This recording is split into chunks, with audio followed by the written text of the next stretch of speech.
we are going to create a new set of opportunities for you guys that you didn't even know existed.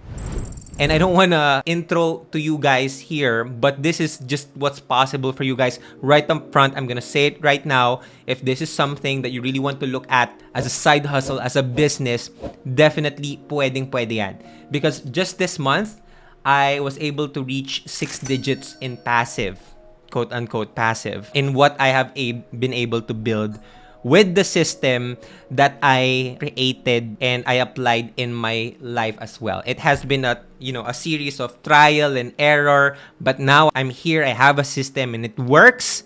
Just this month, that's a testimony. And one thing that I did realize as I was being so grateful with that, sabi ko, wait lang, bakit ako lang? Bakit hindi alam ng maraming tao na mas magagaling sa akin, na mas grabe yung skills sa akin, na mas grabe na yung experience and maybe expertise in a certain field, pero they don't know how to bring it online and make money out of it. And by the way, guys, if you're not comfortable with that, no, maybe pumunta kayo dito thinking na, I just want to be inspired, no, ayoko pong kumita.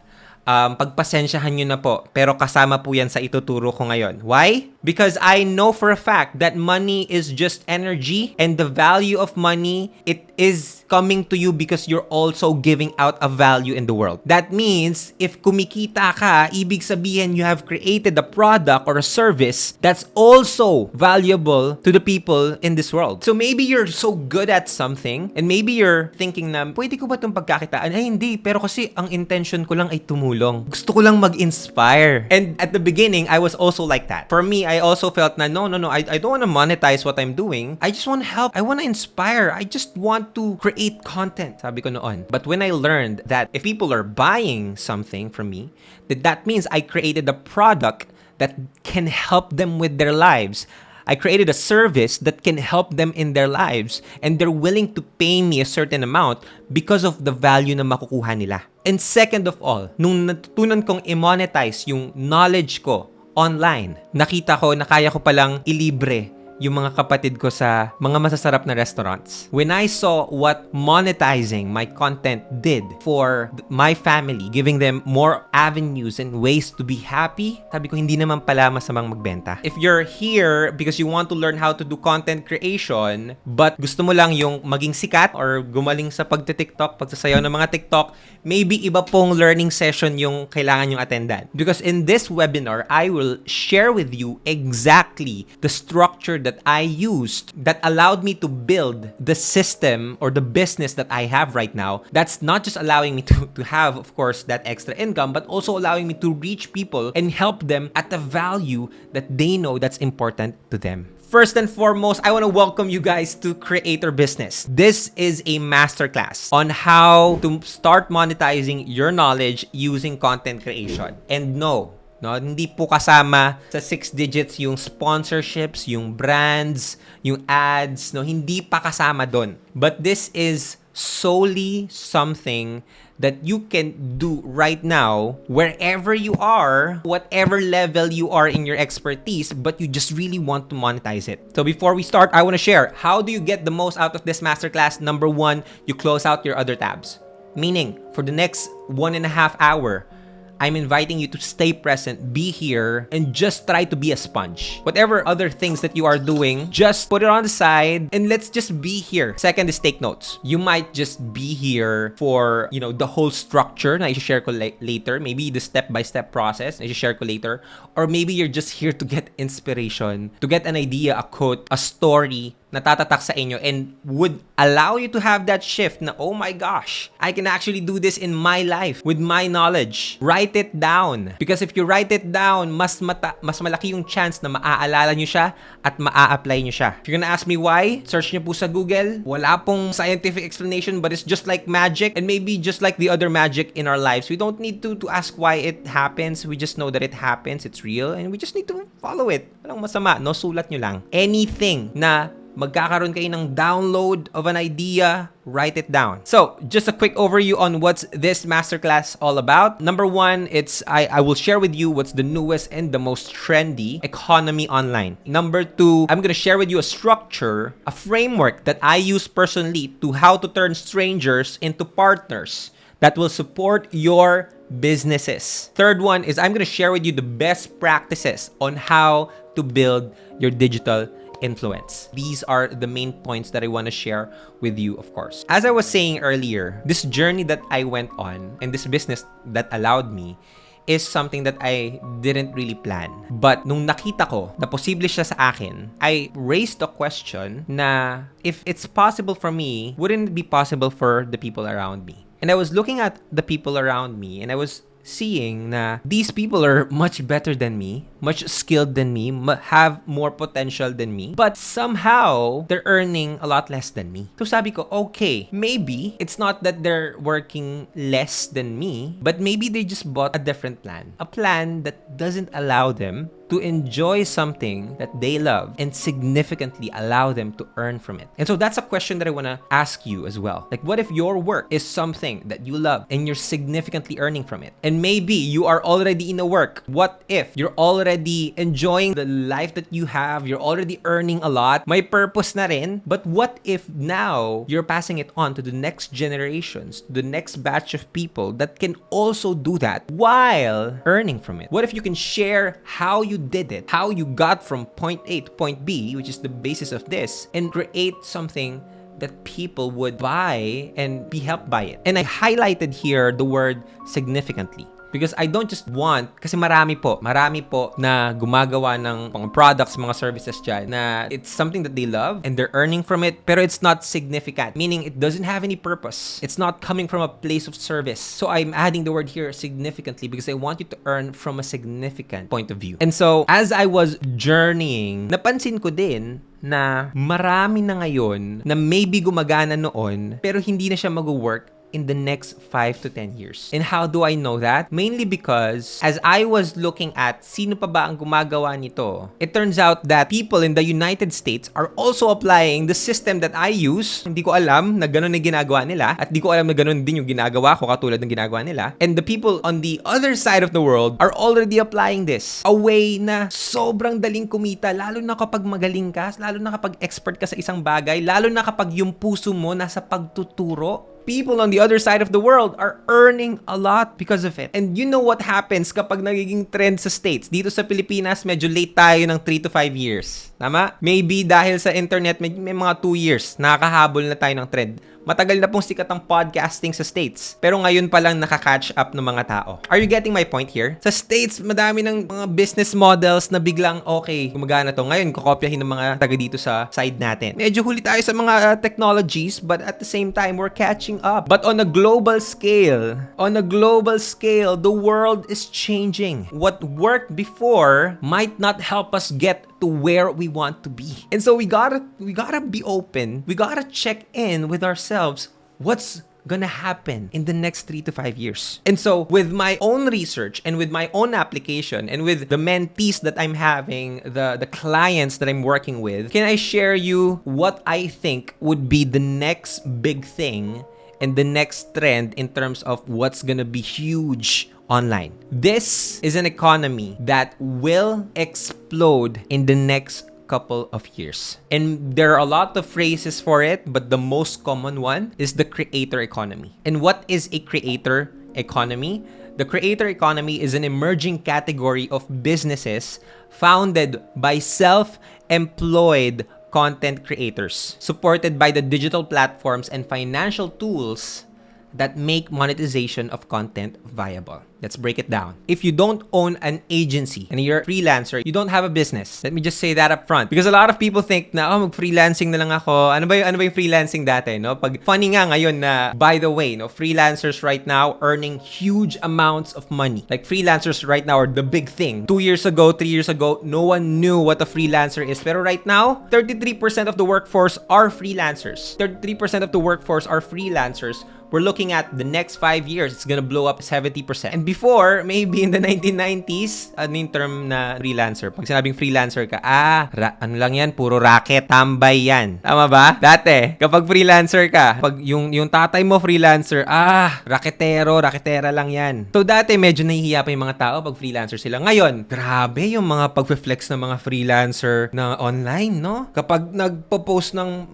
magugulat kayo eh, yung mga freelancers ngayon, di ba? Meron ba kayong mga nakikita na grabe yung change ng buhay nila? In fact, kahit yung mga ibang businesses, laging wag na, mag-freelancer ka na lang. Wow! And props to them because the freelancer industry is also growing, right? And not only that, there are other industries working right now or sumasabog ngayon sa online. E-commerce. Grabe, ang kitaan. So, maybe just putting it out there. If you're starting in that space na ano pang pwede kong gawin para kumita, hindi ka na one-sided na magsa-start ako ng business ng traditional way. Start ako negosyo, small business. And maybe start to look at the other opportunities. O, kuha akong part-time. Diba? Hindi. You start to look at the other opportunities online. Work from home. Earning a lot of good money. But the only thing that I'm seeing from those kinds of people is that they're not a business. Pagod-pagod din sila. Madalas lang nasa dagat sila, no? Digital nomad. Pero, once the client work, and I'm seeing this, no? Usually kapag lumataas na ng 100K ang kitaan mo as a freelancer, the demand for your work is also sobra-sobra. And the demand of your time is ganun din. So again, hindi ka business because you don't have the time freedom. But most of the people working online, they're also just self-employed. Before, I was also self-employed. I thought I had a business nung nagsisimula po ako, pero I was just self-employed. Nag-start po akong kumita ng content and I was working with a lot of brands. Pakunti-kunti. Nagsimula ako isang brand. Tas every time I would post, magdadasal po ako, Lord, penging project. May donut na lumapit sa akin. Kahit out of brand. Sige po, para lang magkapera. Nagtotalk ako ng motivational stuff, tapos may lumapit na donut sa akin. Sabi ko, sige po. Tapos dun ko na-realize na, wait lang, wala pala akong business. This is not a business. I'm self-employed. But there's a new economy called the creator economy. That is a business. Pag sinabing business, you have leverage. You have a system. And that system will allow you to monetize the content that you're making in the different financial tools available. Just to give you more info about it, the creator economy is just getting started. 2012, walang may alam kung ano yung creator economy na yan. Pero nga, 2020, $143 million sa States pa lang yon. Dito sa Pilipinas, aside from Chinkitan, kasi Alec Cuenca, maybe meron pa akong mga kilalang 2 or 3 na gumagawa. And I have a whole lot of network ng influencers and creators. But they're not using this. Sayang. Again, hindi ko po ito tinuturo sa inyo para magsayaw-sayaw kayo online. Pwede nyo pong gawin yun, ha? By the way, kung gusto nyo mag-entertain, pwede po yun. Kung gusto nyo mag-vlog, tas magpaka-influencer, magpaka-beauty influencer, pwede po yun. Right?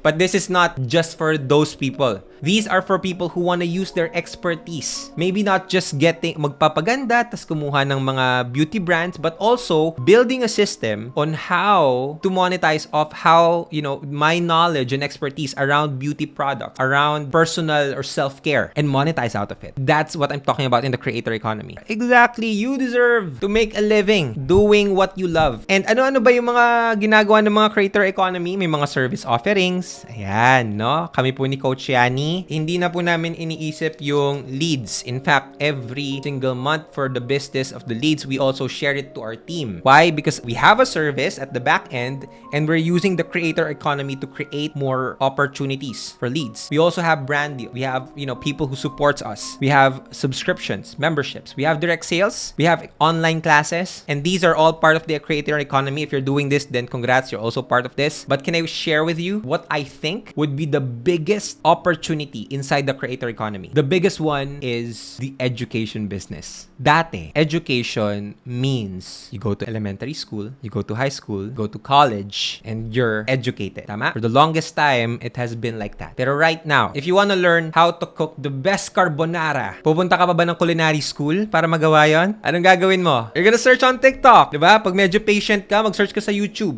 Dati, kailangan pang bumili ng books, kakapal ng libro. Ngayon, you search on YouTube. How to be rich in 2023. Ituturo na step by step. Gagawin mo na lang. The education in the world has shifted and is continuously changing.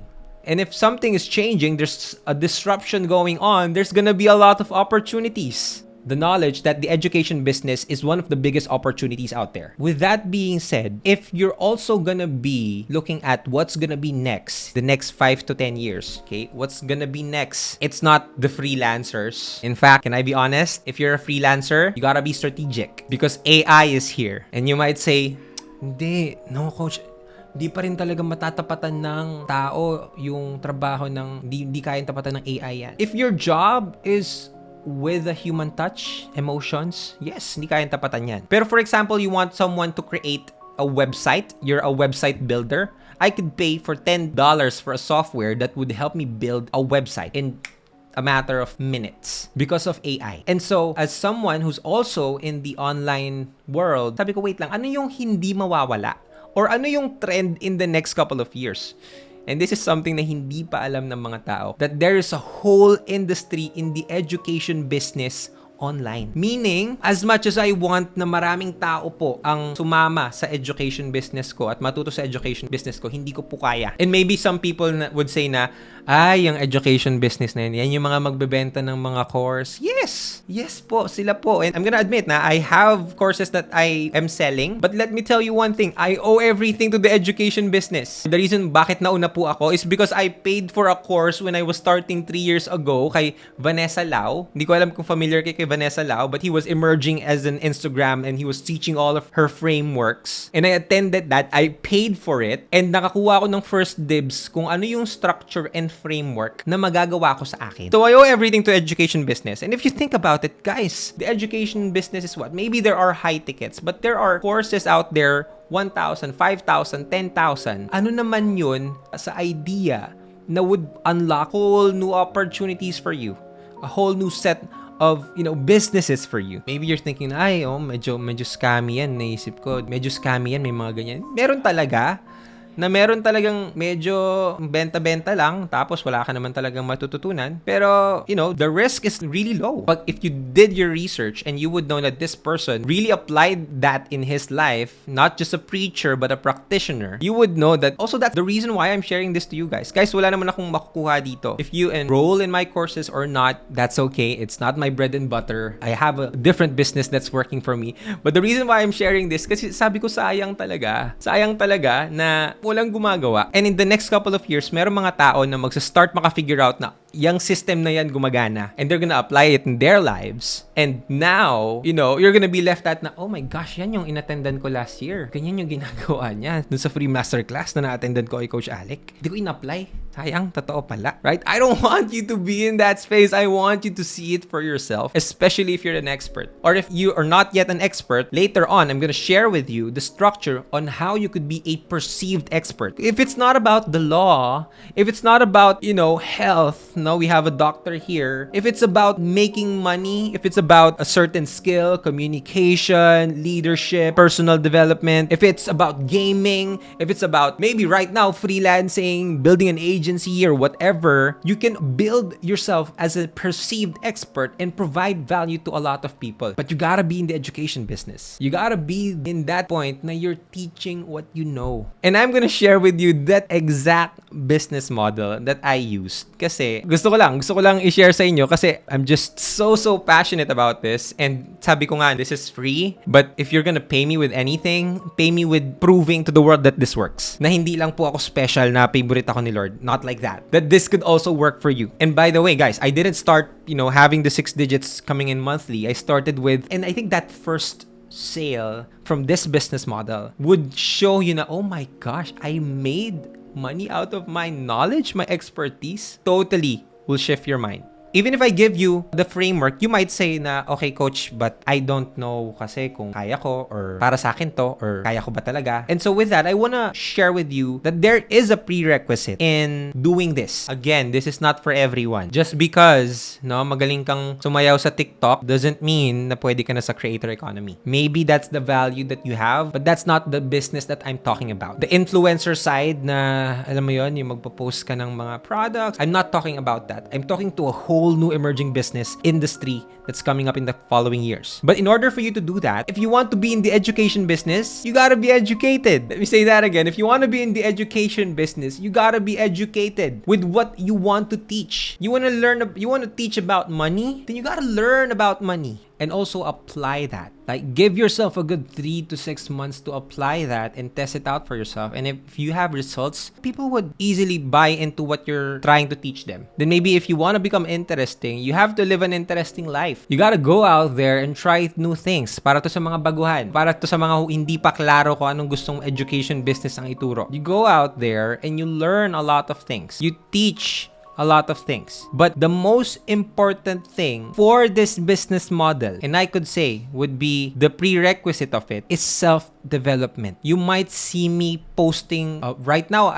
My podcast is at 269 episode. And you might say, no, wow, grabe yung effort na nilagay mo dun, coach. Yes, but I also want to highlight the work that I've put in nung na hindi nyo nakikita. And it's about personal development. I was reading books every single day. I was watching to YouTube videos. I was listening to podcasts. I was devouring, asking my mentors, devouring their knowledge, just being able to be a sponge and learn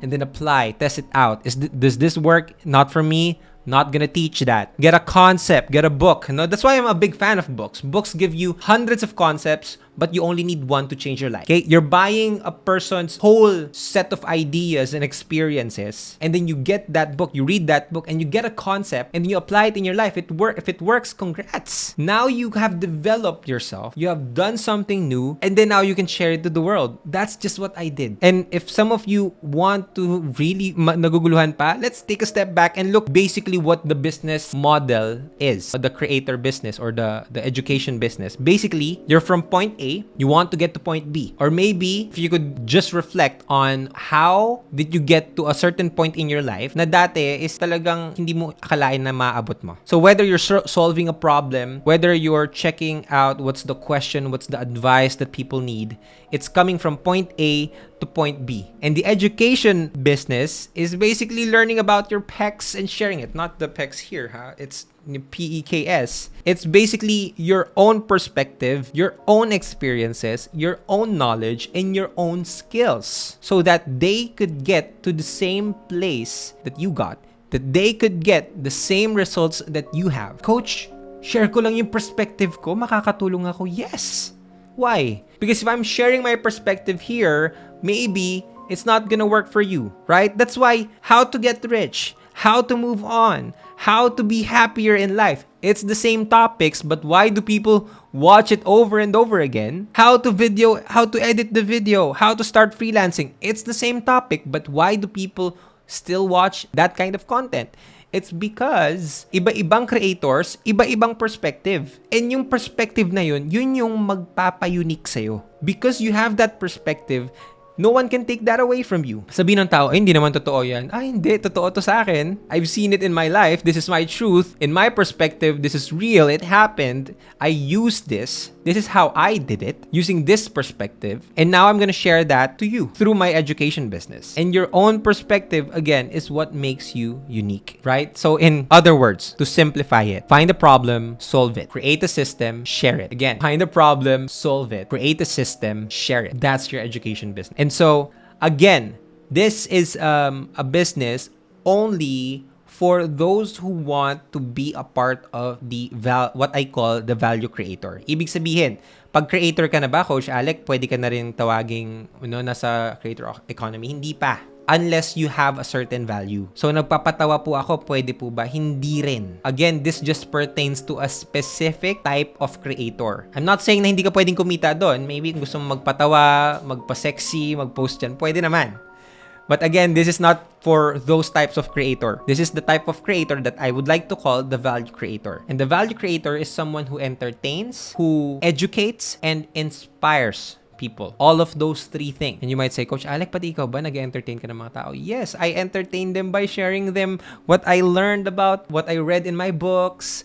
I entertain them by telling a story in my podcast, and I'm educating them by sharing new concepts, new ideas. Most importantly, I'm inspiring them. And you might think na dami na nag-i-inspire ng mga tao. Like every single day, hindi na uubos ang problema ng mga tao. So if there's something that is needed constantly in this world, it's inspiration. People need to be nudged. People need to be reminded. People need to, just maybe give a tap and say na, hey, keep going. You got this. People love to hear that online, right? And maybe that's also the reason why a lot of people resonate with my content. I don't teach them a lot in all of my content, but most of the time I just inspire them and remind them that, hey, it's gonna be okay. Keep it up. People need to hear that over and over again. And kung magpapaka-honest lang po ako, grabe po ang negativity online. Grabe ang hatred. Grabe ang judgment. And so every single day, we need people who inspire us to post more positive content. We need more of those things. And this is, again, the structure that I have used in my life. Ito na po yun. Asahan nyo po na this is something that if you apply, definitely you'll have results. If you don't apply, okay lang din naman. Wala naman mawawala. But I'm telling you, this have worked, this is working, and this will work. That's the most important thing. So, this is what I call the value creator business model. And the value creator business model, hati po siya sa tatlong parts. The foundation is what I call the creation. Meaning, this is where people would know that you, your brand, your business exists. This is where you would create content. Dito po talaga yun. No? This is where you would bring leads, attract people who also likes to talk about the same thing that you like to talk about. This is you just putting yourself out there and telling the world, hey,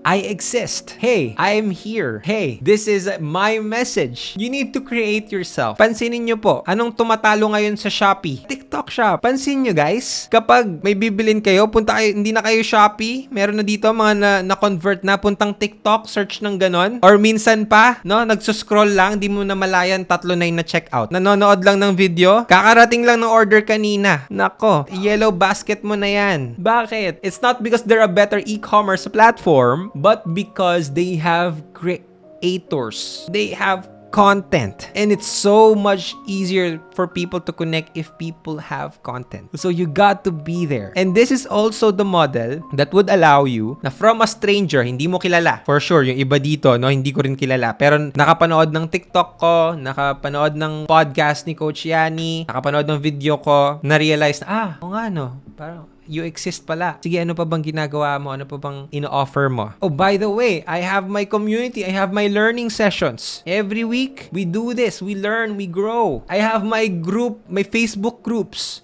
I have my Discord channel. Sali kayo. Now, from a stranger, I want to be a part of that. I'm gonna join to the next level, which is community. After the creation, the brand awareness, papasok na sila sa community. And in the community, andito na yung, okay, I'm a part of this group of people that is going towards one same goal. People who are part of my community, ang pinaka-mission lang namin is, of course, just to get better. I created a community who just wants to get better. If you just want to get better, you be a part of my community. Yun lang po. But now, it's not just, I'm not sure if I want to be a part of you, because now you're part of the community. And if someone is part of your community, hindi lang 15 seconds ang binibigay nila sa'yo. Sometimes 1 hour, sometimes 2 hours, right? So this is like the long form. Hindi na lang quick attention span, but time. And time is a more valuable asset than money. But now, and this is my biggest mistake nung nagsisimula po ako, and I hope na hindi nyo po gayahin. Grabe po ang pasok ng traffic source sa akin. People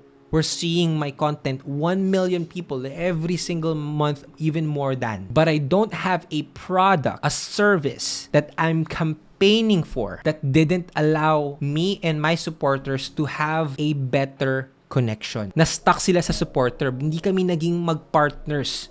And what do I mean by partnership? Ibig sabihin, we're partnering in this one goal. You want to get better? I have a product. I have a service. You have money. Let's exchange it. Let's exchange the value. Because if that happens, hindi lang pera, hindi lang oras, tiwala na ang ibibigay sa'yo ng taong yan. And now you're partnering towards one goal. You want to learn how to do TikTok? I have a product for you. If you pay a certain amount for this, now we're partnering towards that one goal. My biggest mistake is I have no problem with my traffic. my leads, but I had the traffic, I had a problem with my product. Wala po akong mai-offer. So, hindi po naging business. Naging self-employed lang po ako ng content creation. At nag-create lang po ako at hindi ko pa napalalim yung pagtulong ko sa mga tao. Parang nabigyan mo ng magandang advice pero walang accountability, walang support.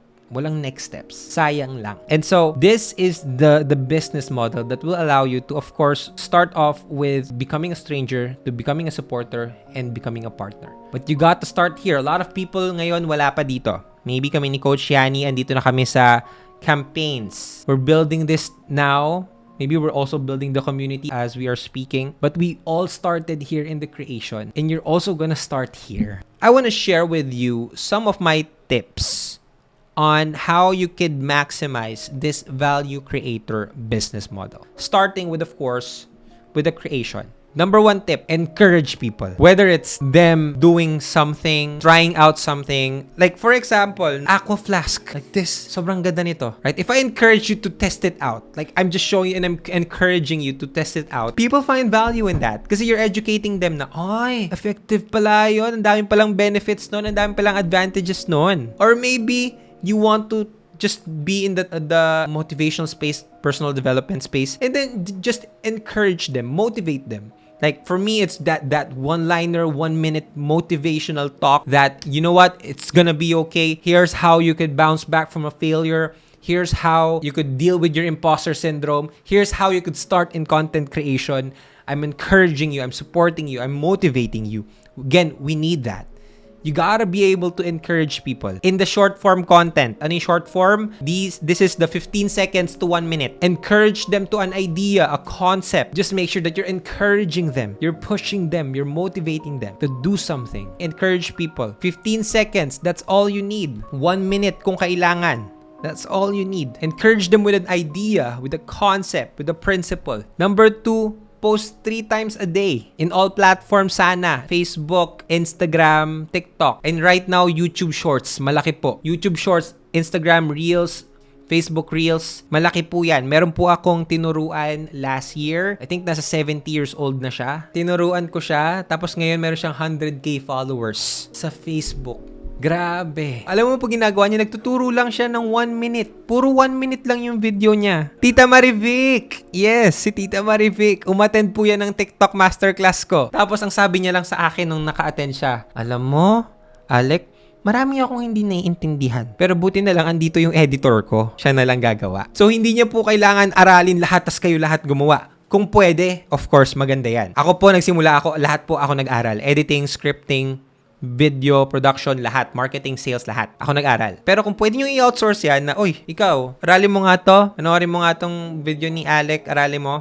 Attend ka nga sa masterclass niya. Tapos apply natin sa system natin. Go ahead. Wala pong mas okay po sa akin yun because you're really doing this as a business. But you gotta post 3 times a day. Every single day. Pangatlo, baka yung iba dito sabihin na, sino dito yung hindi lang naman content creation ang gustong gawin sa buhay. Marami ding businesses. Can I see a raise of hand? Marami rin po, family ko, marami po akong iniisip, marami po akong responsibilities, nag-aaral pa po ako, ang dami ko pong ginagawa. And I just want to say, ako rin po. But I do have a specific way of doing my content. And what I like to do is I batch my content. Ibig sabihin, today, we're gonna plan the content for the whole month of June. Ibig sabihin, if I'm gonna post 3 times a week, that's 4 weeks, I'm gonna have 12 videos. And I'm gonna ready myself that I will shoot it in just 1 day. I-shoot ko po lahat. And guys, hindi naman po pwedeng gumaling kayo dito tapos wala pong sacrifice na maganap. Hindi nyo po trabahuin to, hindi nyo po bigyan ng oras to, hindi pwede. Pwede, kung marami kayong pera, leverage nyo yung pera. You hire someone else to do it. Pwede. But you gotta also batch your content. If you wanna build your brand, your business, you gotta be able to create and post it kayo mismo. Pro tip, if 12 videos kayo a month, then isipin nyo na rin yung 12 na t-shirts na susuotin nyo. 12 na polo shirt. Make it fun. 12 na polo na susuotin nyo. And then prepare for that day na ready kayo magpalit-palit ng damit. Better advice, huwag kayong masyadong ma-obsess sa damit. In fact, 3 of my top videos, 8 million views, 12 million views, 7 million views, all wearing the same shirt. I just shot them in one night. Most of my top videos, I batched it. So batch your content. Mag-decide ka. Kung hindi kaya, maybe Sunday morning, that's when you'll shoot. For the whole week, may content ka. Batch it. Okay? Number 4, share how-to's, tips, and stories. Yan ang pinaka mabilis. How-tos, rekta na paano matutulungan tong mga taong to. Okay, how to do this, how to do that, how to start on this. Okay, and you might think na, Coach Alec, kasi hindi pa naman ako expert, ganyan. Hindi, okay, share mo kung paano ka nahihirapan and paano ka nag-navigate through that. Pwede rin eh. And last one, become a perceived expert. Imagine as if, fake it until you make it, as we're saying. Imagine niyo yung sarili nyo na a year from now. By the way, guys, I'm only in this business, the creator economy. 2021 ako nagsimula. 2 years. 2 years, over 2 million followers, 7 digits. Pwede. But nung simula pa lang, sabihin ko na po sa inyo, kung makapagsalita ako, kala mo ako yung pinakamagaling. Because I'm positioning myself as a perceived expert. Next, community. Ito na po. By the way, guys, before I share on, gusto ko po, ito po ang pinaka-maiuwi nyo ngayon kasi karamihan po dito nagsisimula pa lang. Tama? Kahit itong slide lang po na to, screenshot nyo na, gawin yung wallpaper. No? Sulat nyo yan, tignan nyo araw-araw. Ito lang po ang kailangan nyo gawin for the next month. This is just what you need to do. Next is you wanna expand to your community, create long-form content. Hindi sapat na short form lang. Okay? Kailangan may long form. YouTube video, 15 minutes pataas. Podcast, Facebook group, Discord, newsletter. Kung mahilig po kayo magsulat, grabe. Ngayon po, magsisimula po ulit ako ng newsletter dahil na-realize ko na ang daming nawawalang opportunities dahil wala akong newsletter. Why? Kasi pag nawala si TikTok, nawala si Facebook, anong meron? Email. Andyan pa rin si email. Sabi na, hindi, matagal na yan, laos na yung email na yan. Hindi po. No, anong ginagamit yung pang login ng Facebook? Email. Anong ginagamit yung pang login ng TikTok? Email. Buhay na buhay ang email. So, create a newsletter. That's how you build, number 2, meaningful relationships. Number 3, pag may nag-comment, replyan. Huwag pong snob. Yung iba dito, grabe, no? 3 na lang yung nag-comment, hindi pa ma-replyan. Grabe, no? Snob yarn. Next is be a thought leader. If you're building your community, kahit 5 tao yan, kahit 10 tao yan, 20 tao yan, 30, 40, 50, 100, act as if you are the thought leader of it. Meaning, you study every single day. Parang ikaw yung unang makakaalam sa mga information. May papakita ka sa kanila. Ikaw ang pinaka-leader ng pack na yan. Okay? Be a thought leader. Number 5, as much as we want to stay home in our homes, no? Stay home in our houses, kailangan na po natin lumabas. So, have live events. That's how you build your community. And most importantly, campaigns. Number 1, you gotta create a product. By the way, this is the next level stuff. Kung maganda na ang network mo, pwede nyo na pong start to. Dito na kayo mag-start sa campaign. You can also integrate it while you're building your creation, community, build your campaign. But if you're starting, I suggest 80% of your energy and focus goes to your creation. Number 1, create a product. Whether it's an ebook, a template, a course, a masterclass, you gotta create a product. Number 2, you gotta learn sales and marketing. Second biggest mistake when I was in this creator business model. Akala ko, maganda yung product ko no? I created an ebook. And sabi ko, okay, ang ganda ng librong to. Grabe. But it became a flop. Why? Kasi it's not because the ebook is bad. It's because I don't know how to market and do sales for my ebook. Hindi ko po alam. Kaya yun po ang inaaral ko ngayon. How to do marketing on sales on that. And trust me, my second book and my third book, it's not gonna have the same results. That's sales and marketing. Number 3, you want to keep this a business? You gotta have quarterly launches. Ibig sabihin, every quarter dapat may pakulo ka. Para hindi ka lang biglang sisikat, benta ka ng maraming products, tas biglang wala na. Kailangan quarterly launches meron ka. So it will be a sustainable business. Number 4, host webinars, host learning sessions like this. Last one, challenges. Ay, grabe po ang mga challenges, no? Meaning, 5 days, 7 days, 21 days, meditation challenge, journaling challenge, breaking your mindset challenge, selling challenge, saving ipon challenge, challenges na people can be a part of so that you can now build a product and a service. Because why? If you have a challenge, people will be more engaged with you. If they want to be a part of that journey, of course, mas gusto nilang maging part ng campaign mo. Maybe the last thing that I want to share with you, and maybe my final reminder for all of you guys here, is of course, your execution must exceed your knowledge. A lot of you guys here, grabe, coach, ang dami kong natutunan. But sometimes, your rate of learning, mataas, pero hindi kasing taas ng rate of application. Your rate of execution must exceed your rate of learning. Marami po akong kilala na attendan na lahat ng masterclass ko, hindi pa rin nakapagsimula. Don't be that person. Your execution must exceed your knowledge. So take a deep breath, inhale, exhale.